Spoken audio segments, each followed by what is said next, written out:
Hello and good morning, everyone. In this video today, we'll be talking about the S3 bucket. So, in S3 bucket is basically a object storage, let's call it, and it's like a dumping station. You can dump as much data as you want, so there is no limit to it. It's highly scalable and it is highly redundant, and it's a global service even though the product is stored in a particular region, but still it is a global service. Now, when I say a global service or a regional service, so what I mean here is, so for example, if you are in EC2, see, it's a regional service. So my instance will be created in a region.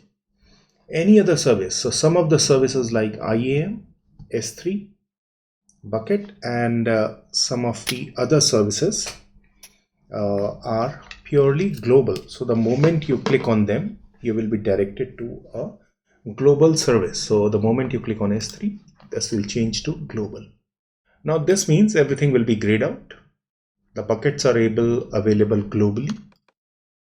The buckets are available with the endpoint. The endpoint of the bucket is HTTPS, and but the buckets are stored in a particular region. So wherever you create a bucket, it doesn't matter. So for example, I have created a bucket, it is stored in this region. So for example, if I create a bucket, like I'm in New Zealand, so if I call it as like my S3 for GRK.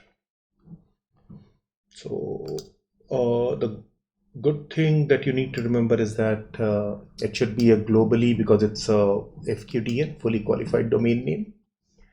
It must not contain uppercase or spaces, and it should not be in certain signs, because like I can call it as my S3 bucket for GRK. You can give any name, but this name should be unique because it will create a DNS address with it.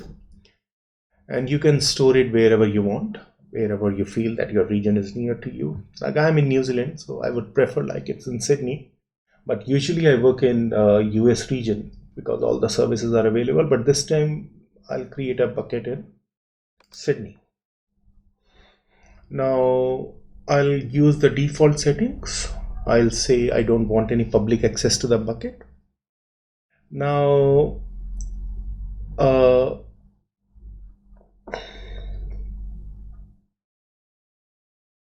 okay, so they are making some changes from this. Versioning, I will just tell you what is versioning. You can add a tag, I can give it a name, and I'll call it as my S3 for GRK. You can use anything, any name, anything. I will use a Amazon managed key, or if I have any key, then I have to use it, but I'll just choose any key, and I will disable the key at the moment. I don't want it, and everything is default. So let me create a bucket and let me see that this name exists or not. If it does not have any issue, see, the bucket will be created and it is saying that the bucket is in Asia Pacific, Sydney region. So this is something that you need to understand as the topic. Now once you go into the bucket, you can once you go into the bucket, you can click on it and you see there are no objects in it. You can upload any objects as you want, any file, any object, whatever you want. So for example, either you can upload a folder or you can click a file, you can add them individual files. So I'll just check any file. So these are some of the files that I have created. I'll just select them, multiple files, and I'll open them and add them. So all these files are uploaded. Now destination, now remember the versioning is not here. I'll tell you what does it mean. The encryption is Amazon S3 key. There is no lock to the object. So once the bucket or the object is locked, it can be prevented from being deleted or overwritten or indefinitely, whatever it is. These things you can set up in the policies, or you can also change them when you want. So permissions, this bucket does not have access to public. And storage class, I'll talk about this after the topic.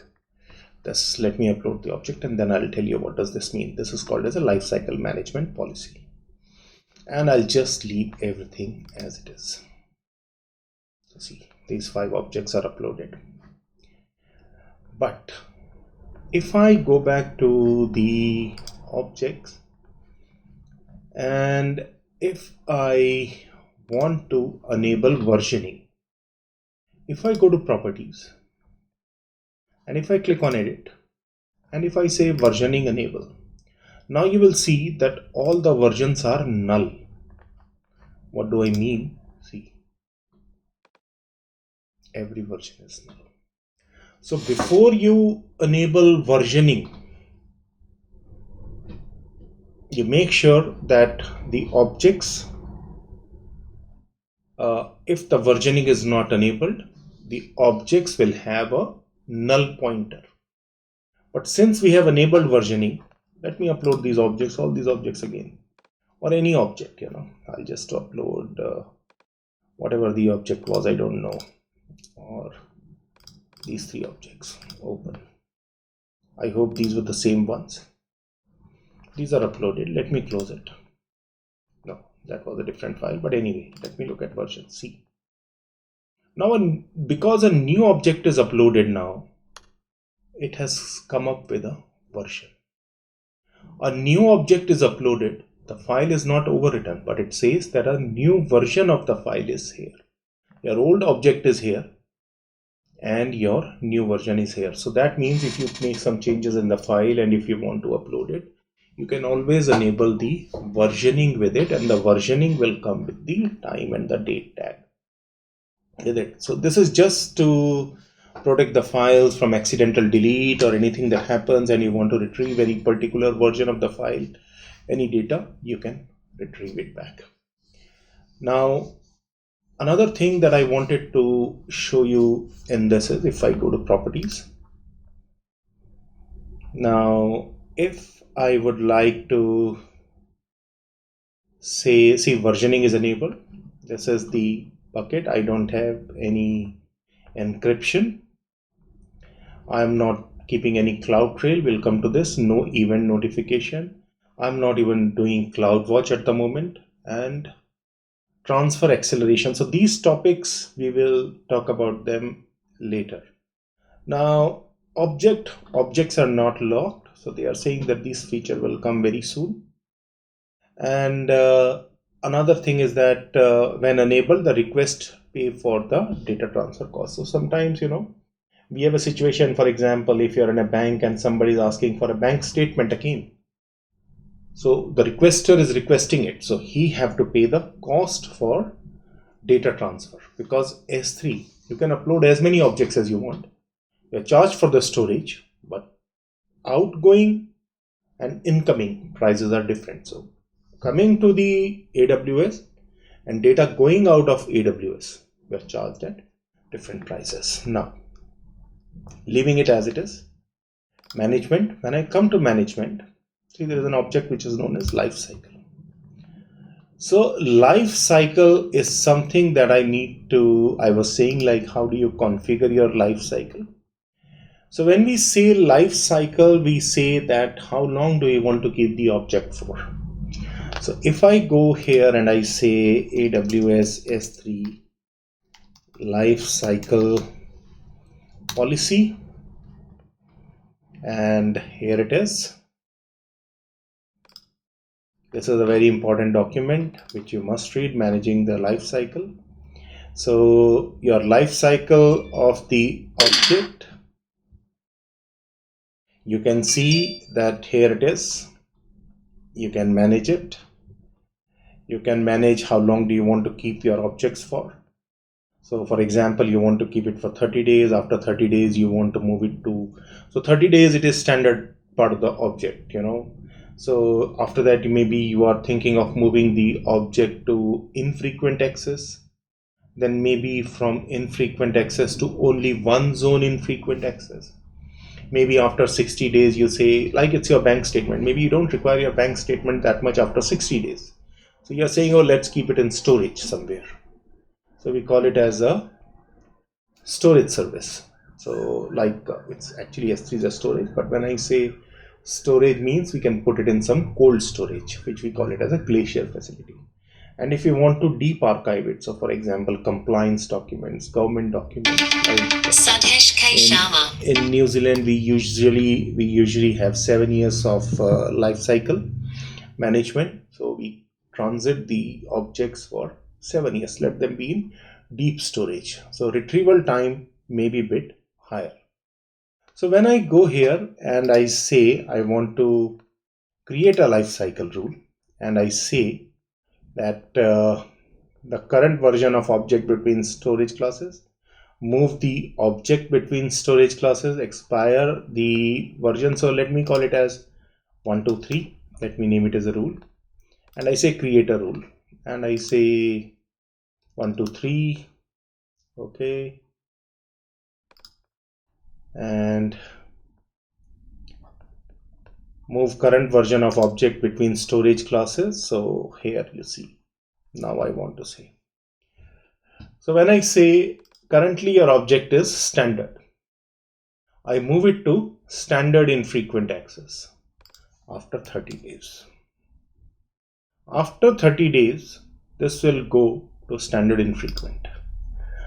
After that, I say, okay, from standard infrequent, I'll say let it move as a one zone infrequent access and let it be there for another 60 days. So total number of days are now 90. After 90 days, I say let it move to a flexible retrieval. So flexible retrieval is usually for if you want a fast retrieval.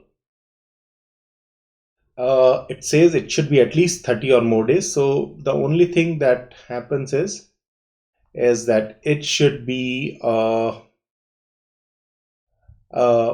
fast retrieval object. So I don't know, it is the integer value formerly glacier must be 30 or more in the infrequent access. Long-lived archive data access once a year with retrieval minutes or hours of 90 days.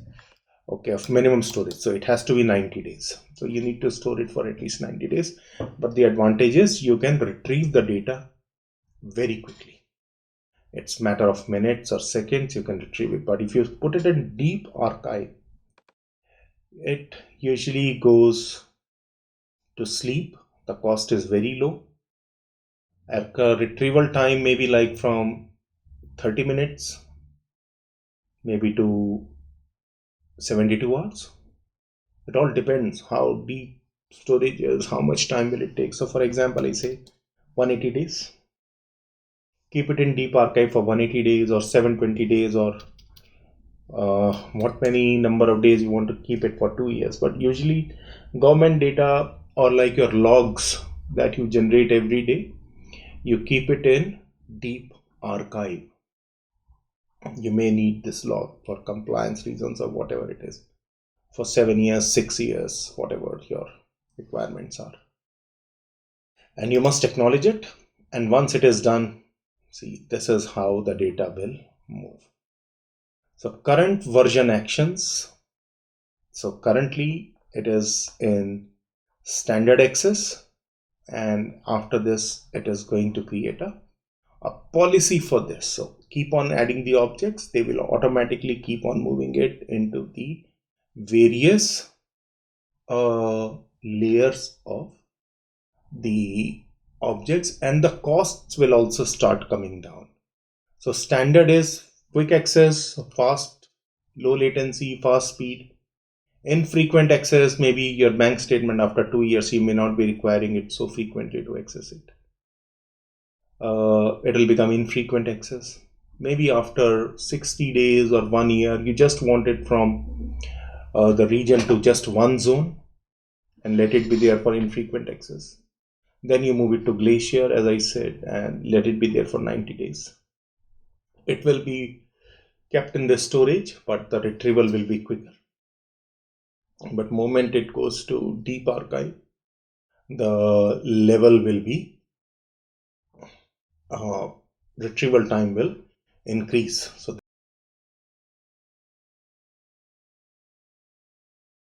will be a latency, and the cost also is very low to keep the objects in this particular life cycle. In addition to this, if, as I told you, the versions you will every time. So for example, again, if you upload the same files again, let me upload the same files again. Let me upload and save it. And once I close it, now you will see that you will have a new set of versions that are available, and you will see the hierarchy of the files. But the hierarchy, actually you see it here in real time. The objects are placed horizontally. It is just for display that you see this objects are being shown to you vertically or as a tree hierarchy. But in real time, the storage is basically horizontal, and it is an object storage. You just dump anything you want, any kind of file, any type of file, you can just move it and dump it.